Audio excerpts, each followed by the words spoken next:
Hello, welcome to my YouTube channel. My name is Tole Ginoguhle, student number 219049276. Today we are going to discuss about these two articles: the death of Elena that drowned in the toilet pit, the great R. Lena. The second one of the principal that was suspended for forcing Elena into the toilet pit to search for a missing phone.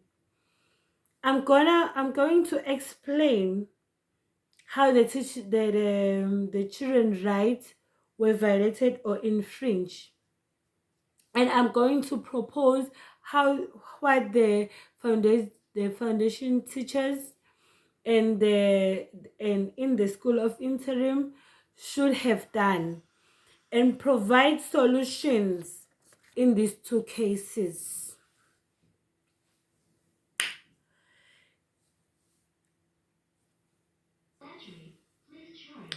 In both cases, the children rights of adequate and safe sanitation were violated or were infringed. In the first case, children were not provided with adequate sewage disposal, whereby the learner was drowned. And the second one, even a safe sanitations. In the second case, the principal forced the learner to go in the toilet pit to search for the missing phone and promised the learner to give the learner a 200 bucks. But at the end of the day, when the learner came out, was given a 50 rand, and the phone was not found. Which makes me think or see that the learner was not given and the right of a learner of a safe sanitation was violated, because the principal is the one who's supposed to check and lead and provide the learners with their rights, but he is the one who's violating it. Foundation teachers was supposed to accompany learners in for the case number one, for the article number one. Foundation teachers were supposed to accompany learners to the toilet because they know that there was no adequate sewage disposal for the learners. Was supposed to accompany them and check them that they are safety and for to use the toilets.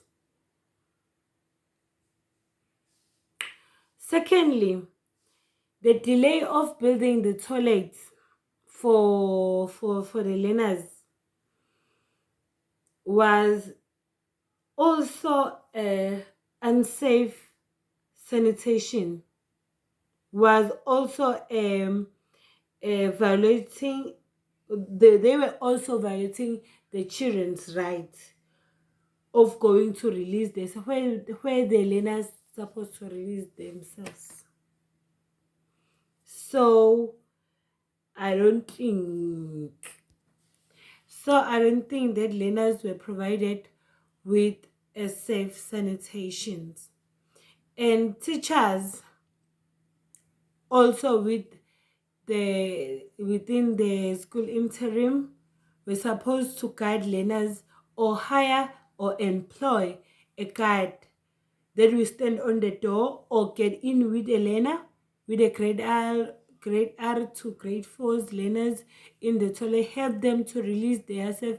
It either he come to do number one or number two, he have to guide them to not fall in the pit.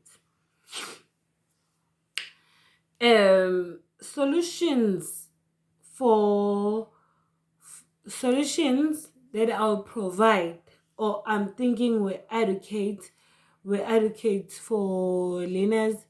Firstly, learners should be taught their rights. They must know their rights. Secondly, they must taught how to they must taught safety precautions.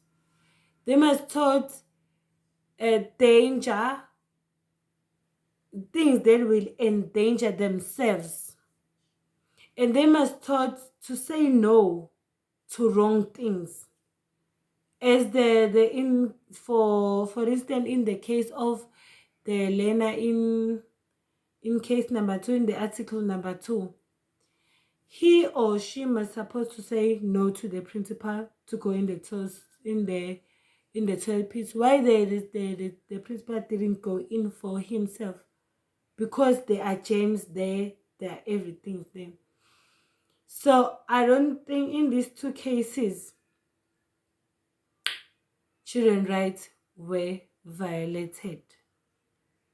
By doing the solution that I have provided, and the teachers what have done by in these cases, would have prevented some of the cases, or some things would have intervened. Even teachers, if they were there guiding the learners, accompanying the learners to the toilet, would have fight with the principal that he or she must not allow the learners to go in the toilet pit. Thank you.